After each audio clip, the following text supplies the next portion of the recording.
Yeah. Yeah.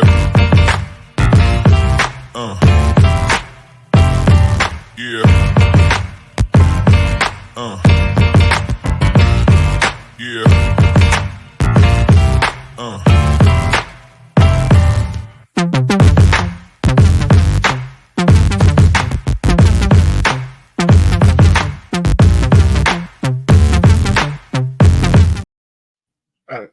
What's up, everyone?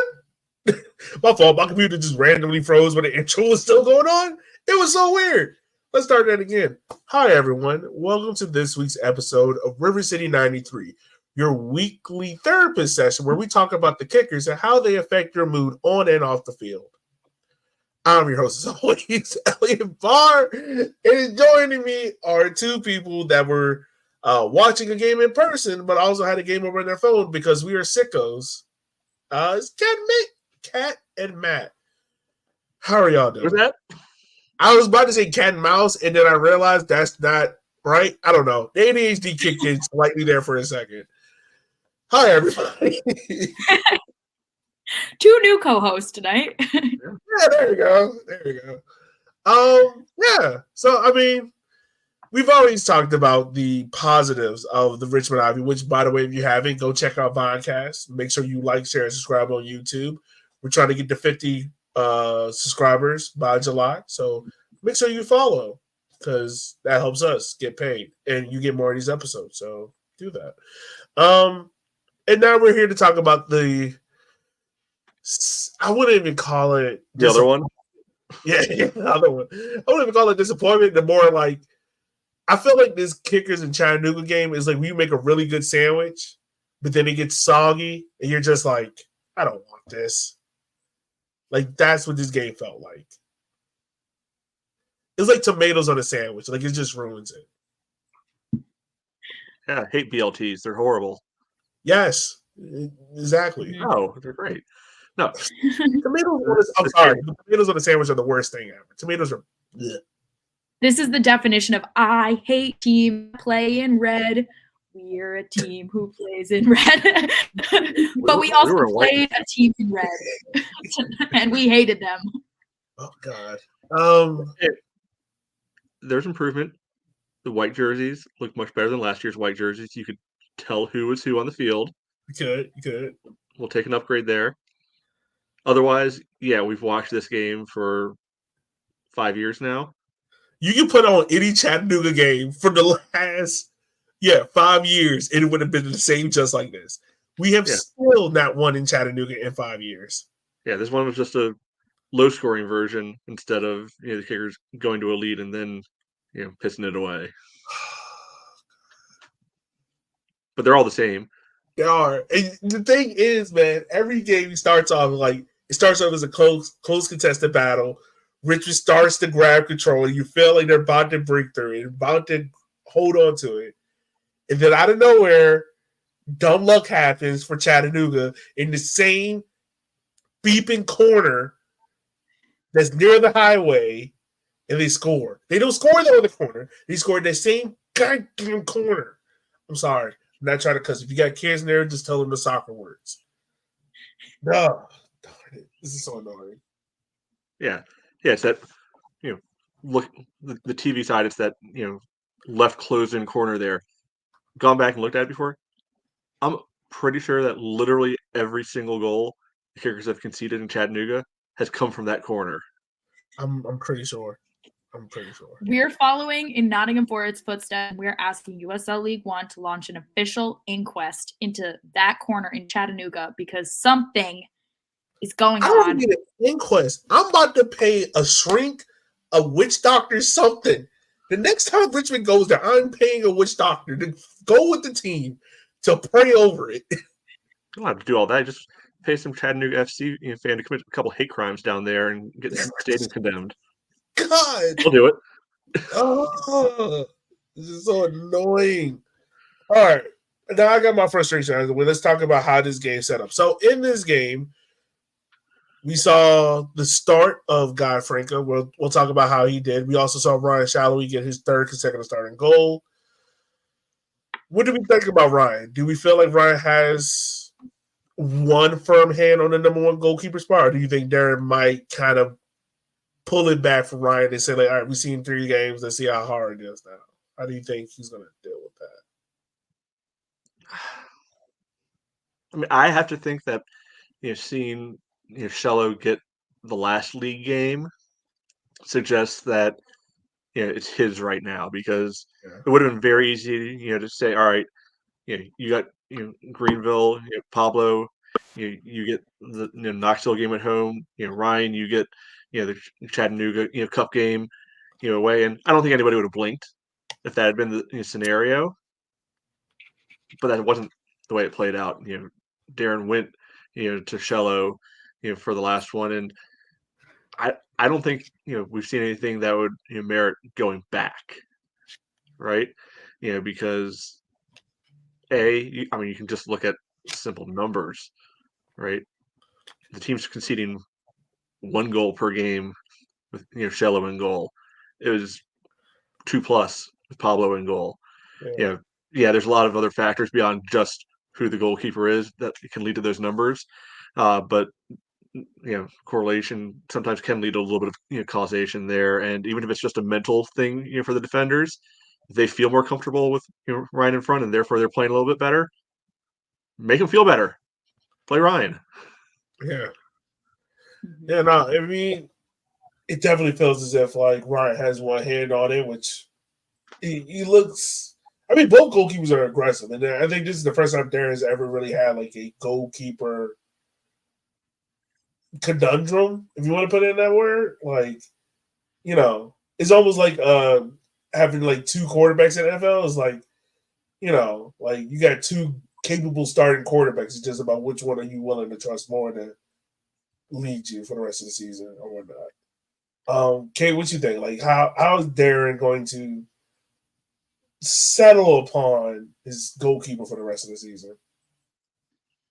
I mean, he's just a damn good shot stopper. And obviously, there's a lot of other qualities that goalkeepers in the last 2 or 3 years have been dimensions they've been expected to add to their game, particularly in distribution. But the bread and butter of goalkeeping is making a save. And Ryan has pulled some pretty good saves out of his locker, especially since he has not necessarily been getting minutes week in and week out for the last year. He was not the number 1 at his previous club. So the fact that he has these shots in his locker, despite this being like the 4th game he's played in a pretty extended period of time. So he's finally playing a ton of games, and he stops the ball from going in the net. I think his distribution is also very good, especially his long ball distribution. So with the kickers not necessarily playing this intense possession-based style from last season, where the keeper's distribution came under closer scrutiny than maybe in a normal system, I think shot stopping should just be what we focus on. If that's what the keeper is bringing to the game, the better shot stopper would be the one. And I think he's bailed them out of, and I think scorelines could be very different with someone else in goal based on the most notably, what was it, 3-4 minutes into this one, did he have a big stop? Yeah, I think early on he did. He had a pretty big stop early on. So another kickers player that we were all kind of excited to see as well is Gui Franca. He obviously got player of the match in this one. Thoughts on his debut? Well, his starting debut for the Roos. How do you guys think he did? I think he played pretty well. I was excited to see why. I can see why Darren signed him. Well, yeah, I mean, I think it's close to proven fact right now. Darren loves him some big center backs, and he is a big boy. Right? He's a beefy boy. Yeah. So I mean, you go all the way through his history. Kyle Venter, big boy. Jalen, big boy. Ani, big boy. You got Gui next, big boy. Coming through, and I thought he was fine. I don't know if he was like man at the max level, or anything. But I thought it was perfectly fine, perfectly good. And when that's what you have to say about a central defender, not the worst thing in the world. No, it's not. It's not ever. So yeah. So like, I will say this though, it was kind of difficult to watch this game and the Ivy game at the same time.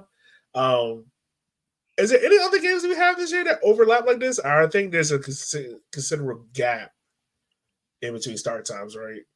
Yeah, and Ivy plays on weeknights, except for the 2 p.m. Saturday game. So they have 2 Thursday games, 2 Fridays, and I don't think kickers play on Thursday or Friday.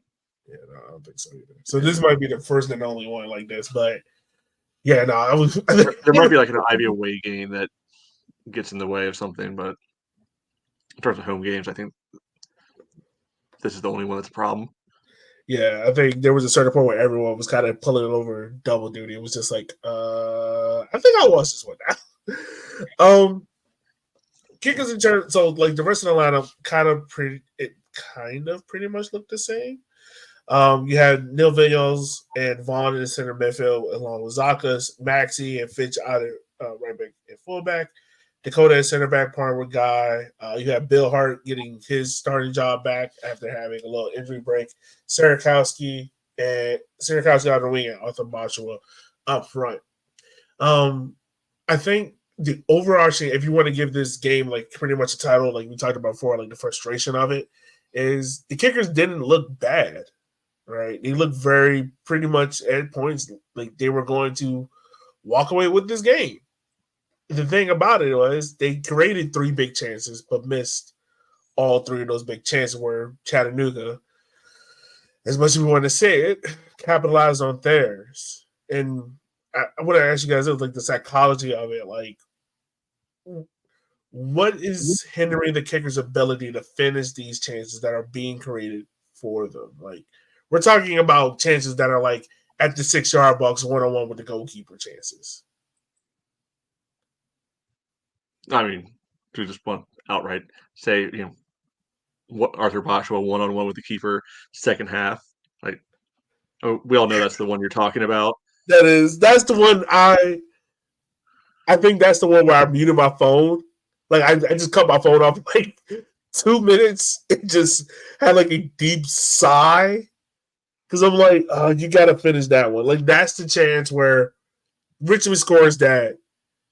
You feel pretty good about Richmond walking out of there with our first ever win there, right? And Arthur has had his I will never feel good about. No, you're right. You'll never feel good. Final blows. But Arthur has had his struggles so far this year. We've talked about it from the penalty miss, and that started off the season well, things like that. And it felt like this was the goal that would have kind of got him going. Ryan had another one that was, I think he had the one that kind of was a big miss that hit right off the crossbar and whatnot. It felt like we had Chattanooga on the ropes for certain periods of this game. I mean, yes, you can say that, but it's not like Chattanooga didn't have good looks either. They had that one bike that, thank God, Ryan saved that. Otherwise, we see that on highlight reels for forever against us, and had enough of those other goals in the past that we just see over and over and over again. Didn't need to add that to the list. So I hear what you're saying. Yeah, there were some good chances. I think you might be looking at the game more optimistically than I am. It could just be the slightly beaten down kickers fan in me, like that just not going to buy in until I see it actually happen with this group of players. Because I think you put this out there on Twitter. I don't call it that other name. Earlier in the week, like what's the outlook, and like some people were like, oh, they're decent. I'm like, I don't know if they're good. I don't know if they're bad, but I don't know that they're any good at all. Because we're what against basically like professional opposition. I'm not counting Nisa. One actual win against USL competition all year. Like they got the penalty win, but what is that at 9 games now? Yeah. 1-1. Like you can't. I think I'm not going to buy that a good team wins 1 out of 9. I think also it's difficult because like there's often very good passages of play and good opportunities created, and also I think most frustratingly reliable opportunities created, but it all comes down to finishing. Like I think one of the things from last season is that a lot of the goals sort of came from nothing, and it didn't really feel like replicable, or that like there was any patterns leading to quality opportunities. It does feel like they're, at least the build-up play is better this season, and they're more consistently getting into good positions, but the finishing is not there. And like it's kind of like, yeah, like attendance records and getting in good positions and like having higher quality chances are not things that win you games. It's putting the ball in the goal that wins you a game. So like at the end of the day, if you're not putting the ball in the goal, you're not going to win games. You're not going to earn points. And so I think that's what's frustrating, is that the bones at least are there in a way this season that they were not last season. So it almost makes it frustrating, because you're sort of like, if you can create the opportunities, can't just kicking the ball in the goal be the easy part? Like the hard part is getting the ball into a good position. And then it's like, just, one thing, I watched the highlights. I was not able to watch the full game. Bill Hart did not have a shot in the highlights. He had 3 shots in the game, according to FOTMOB, but he did not have, and same with Neil. So those are the 2 players where our goals are coming from right now, is like, if Neil is like coming out of the tail end of last season, if he's among the goals, if Bill Hart's among the goals, like, okay, we're getting some points. Neither of them were even in the highlights in getting into positions. So if 2 players not scoring goals means there are no goals being scored, that's a problem. That is not sustainable, to have all your goals essentially be coming through 2 players. Yeah, Adrian's, I think, been, you can argue him or Neil, probably best player, so far this year. And I think, either one's a viable, correct answer. I think it was pretty clearly Adrian's weakest, game of the year so far. Washington just didn't feel like he was able to get himself fully involved, at any point. It'll happen from time to time. Like, no player is going to be 100% on every single game. But Kate, like you were saying, it's kind of unfortunate that the way the team is right now, those 2 guys pretty much have to be on, and probably close to 100% on, for this team to have a chance at the moment. Yeah. And I was commenting to another like old school fan on your Twitter. He was voicing some frustrations, and I went out like, I don't know, to me this team seems like they're just good enough right now that you can convince yourself that if Emmy comes back, they'll be okay. I'm not gonna lie, that's where I'm at, because like you were saying, Kate, like this team has a good structure to it. Like, yeah, like you're probably still trying to figure out who's the true number 1. You can leave Ryan right now, that's fine. The defense looks to be solidified, and once again, probably is the strongest part of this team on paper, and it looks to be good, right? We still haven't seen the guy on a partnership that we all thought we would have seen, but that's coming.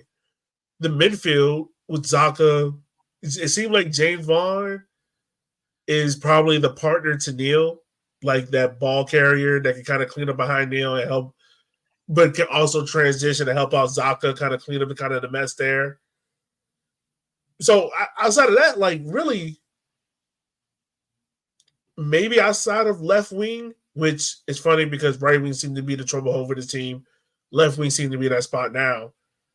I think if you do add Emmy, like I guarantee you, if I put Emmy in those situations where Arthur were, that's the goal in the back of the net, right? Like I feel that way. Like if we do get Emmy back, this team will be able to get on. And probably like the hardest part of the game is scoring goals. Like, right? Like people can get in great positions all the time and not finish, but the hardest part is finishing. And probably the best finisher in USL League One history hasn't been around for what now? Almost going to 20 games? Yeah, it's probably close to the 30 at this point. Yeah, I don't remember exactly when his last game was last year, but I think it was like late summertime, so I think we're like 9 or 10 months. Yeah, like we're coming up. I don't want to say like a full calendar year, but it feels like we're coming close to that point. I'm about to look now, but yeah, I want to say it was maybe like late August, early September when they finally shut him down. He was also out before that. He was out for a stretch before that too, so he wasn't even necessarily like with the team from March through September. He had a period where he was out also at the So that's what I'm holding on for. Like I'm disappointed just because of who the opponent was, and I want to see that record broken.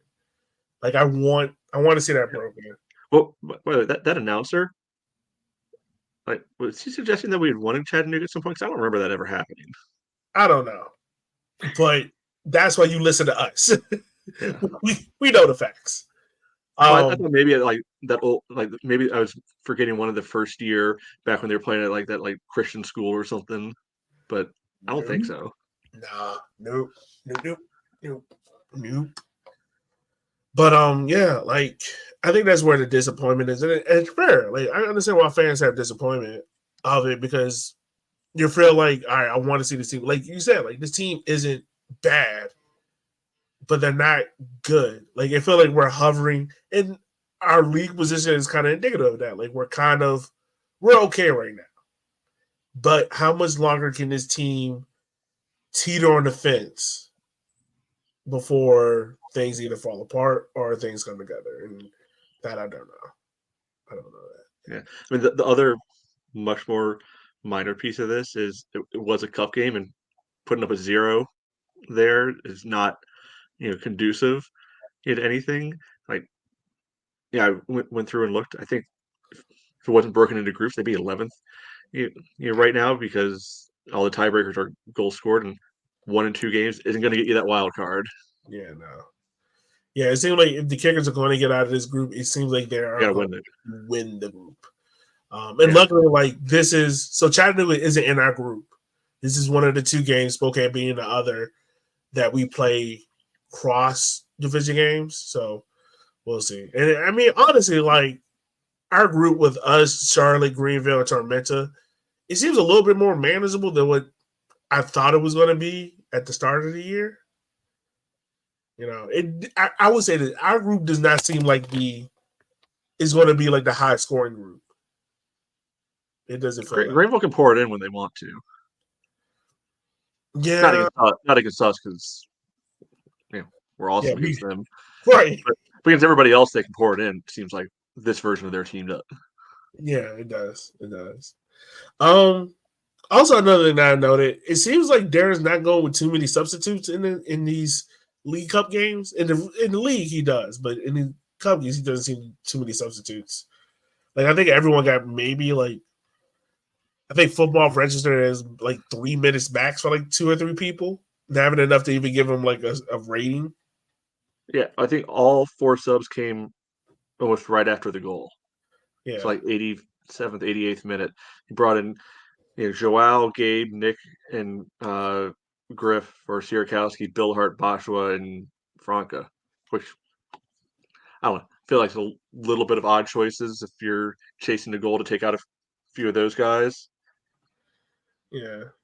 Obviously, we're not in Darren's head, but do you guys think there's any reason why he's waiting so long to make substitutes? Not trying to beat him up on that, but like do you think it's the thing like, all right, these guys before the goal happened, like, all right, it's coming together for these guys, like we're close to the end of the game. If we go to PKs, these are probably going to be the guys who I'm going to want to have take PKs anyway. So why not let them ride it out?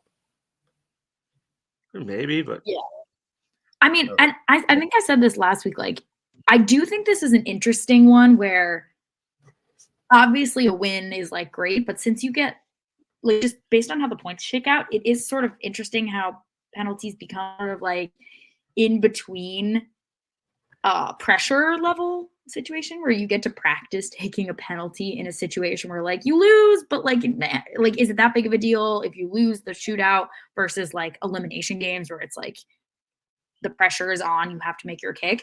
So I do think it's interesting. Like it's one of those ones where I can imagine it being like, yeah, this is a way for players who I want to be taking penalties in high stress situation games to be able to take one to get more pen practice in. That's not just against their own keeper in practice. Yeah. So like, I don't know any other situation where you ever would get that, the ability to manufacture stress of a penalty shootout without the result actually mattering, like not being a make or break. So I can also see it being like, if this goes to pens, like, yeah, like let's have the guys who we want to be in pens, like getting that experience. Right. Why leave Chandler on the bench then? Because he had a good one last game, and also, I mean, you know, he's produced, and especially at that point in the game, he's also a big body. He's proven he can score on headers. Beefy boys. I always want Chandler to score headers. So right. So I don't get why not put him in, like, use a janky formation at that point, and go like 1 or 2 in the back and just throw everybody up there and bomb it up. Which is funny because that's what this league was basically joking, or this cup everyone was joking was going to happen. And instead, nobody has really seemed to change their tactics or approach these games too differently. Nobody's going crazy trying to like, okay, we'll get this like 7-7 result or whatever. We'll just let everybody score goals. Yoko did. Yeah. Yoko went on 4-0. In like the first half, it was like, oh, okay. Yeah, but I mean, the other thing is, one of the things I think this team has and can do well is play, the old school, big target forward, right up front. If they want to, they can roll out probably, 6 or 7, guys that are probably 6'2" or bigger. Yeah, have, a Maxi, have a, Joao, whoever on there, just to be able to ping the balls into the box and, let the Giants go, work at it, because this team's proven they're good at set pieces. They're good at corners. Yeah. Play into it. And if you give up a goal on the break, who cares if you lose 1-0 or 2-0? Yeah. I mean, honestly, that's kind of how the goal happened. Like, it's such a Chattanooga-esque goal, man. It's so frustrating because, one, I swear, Marsh is so much behind the back line that I swear I think he's offside. Like, that's how much he was. He had the time that run impeccably for him not to be called offside. But with that being said, it's Zaka that makes the clearance, right? And I swear, 9 times out of 10, that ball either just goes out the back and it's a corner kick, or it just stays in the air long enough that enough kickers for get around and head the ball back out. But no, it just kind of just does like this short loop in the air to where a Chattanooga player runs up underneath shallow and heads it into the back of the net.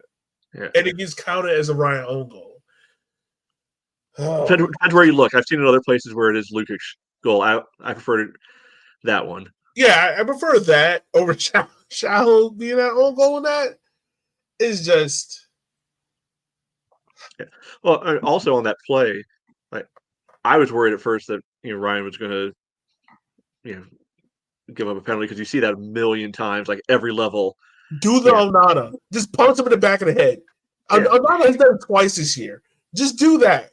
This is League One. You don't have VAR. You can probably get away with it. So and then I was surprised that the ball still stayed in play, for him to be able to cross it. Like you said, Zaka slides in. Most of the time you think the ball's just going to go out for a corner at that point, but instead of kind of loops up and just sits in the air for forever. The cruel irony is, by Zaka doing objectively the right thing right there, probably cost us the goal. Yeah, because I think if he's not there, the ball, I don't think Lukic gets there in time, and I think the ball just either comes across goal, or Maxi's going to get there and just be able to clear it out for a corner or a throw or whatever. Right, so Zaka doing the right thing and trying to block, intercept the play, unfortunately backfires in that moment, and then it's just a typical Chattanooga comedy of error type moment that leads to the same inevitability at all. So sometimes you do the right thing, the wrong outcome happens. It's like when you put tomatoes on a sandwich, it just ruins everything. All right. Well, guys, where do the Kickers go from here? Because now they have Greenville coming up. Obviously, we played Greenville earlier in the League Cup. Got a 2-2 draw there. One on PKs. 1-1. Was it 1? Yeah, it was 1-1. I don't know why I thought it was 2-2. One on PKs there. How does Darren pick up this team from this result and get them prepared and ready for the Greenville game?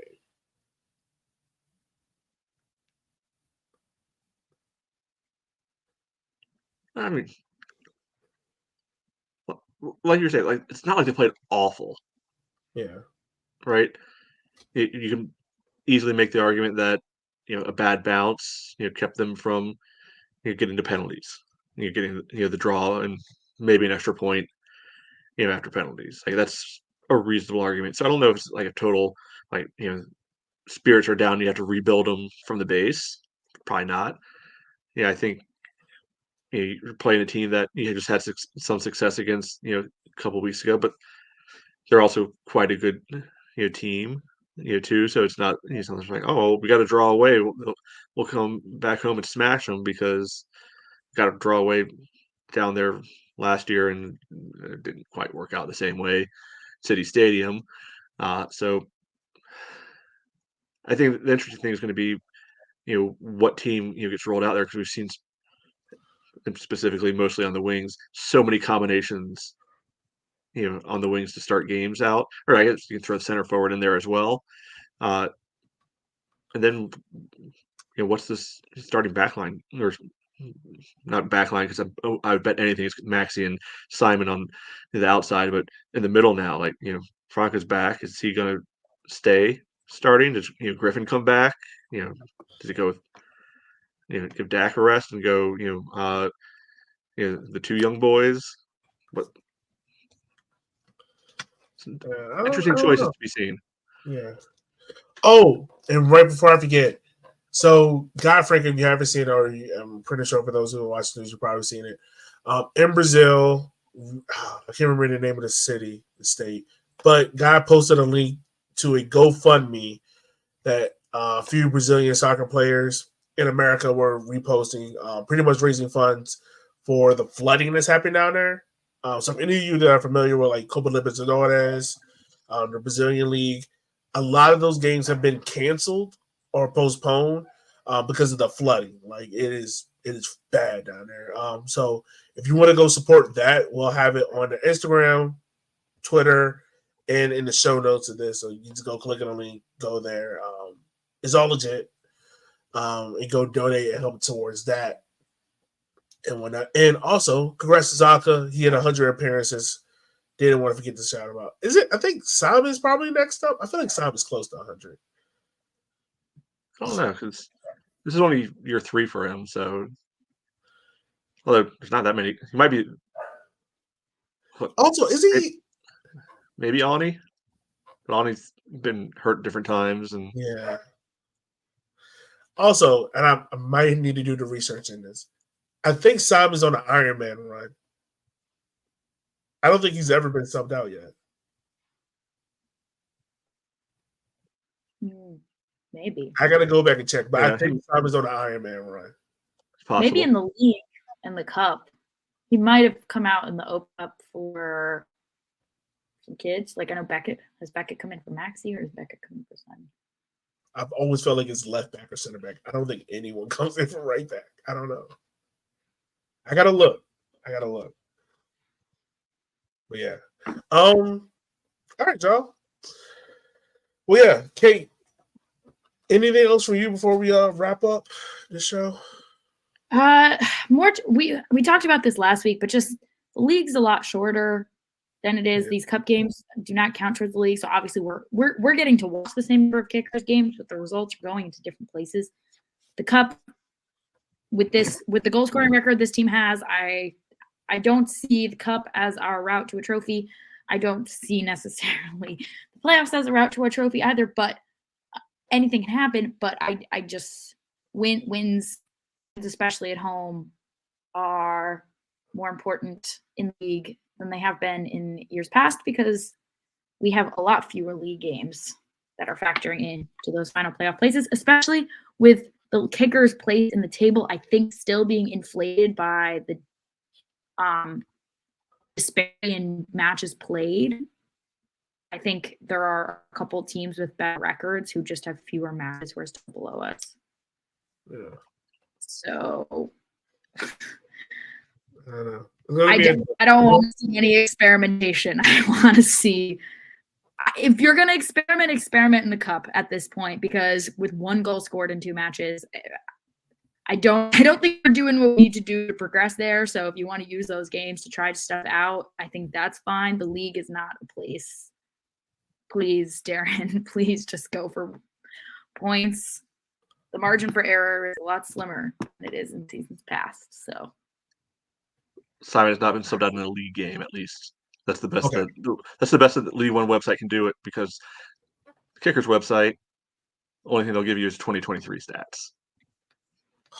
That's useful. So yeah, this is my research project now. Yay! This is gonna be fun. Well, all you got to do is figure out how to access Jaeger Cup stats. Yeah, that'll be fun. Yeah. Next home game is coming up on Saturday. Like I said, it's against Greenville. It's going to be an interesting one. Yeah, this is going to be a crazy one there. Hopefully, Kickers get the win. We can beat Greenville, get on a good track. Emmy gets healthy. The team starts scoring goals. And woosah. Woosah, folks. Just woosah. So with that being said, for Matt, for Kate, and myself, we just want to say thank you for taking the time out of your day for listening to our podcast, because without you, we couldn't do this and wouldn't. So like I said earlier, make sure, I need you to do 3 things.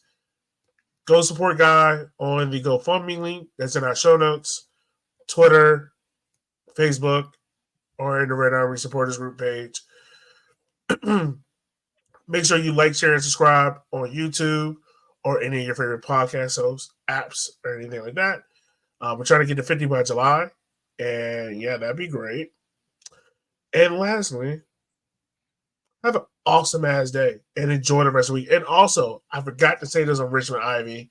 It's the reason why we're recording the show late. I mean, on Vancast and on River City 93. Happy Mother's Day to all the mothers. In the words of Andre 3000s, the mothers, the baby mothers, the mamas. We love you. See you guys next week, folks. Be easy and be safe.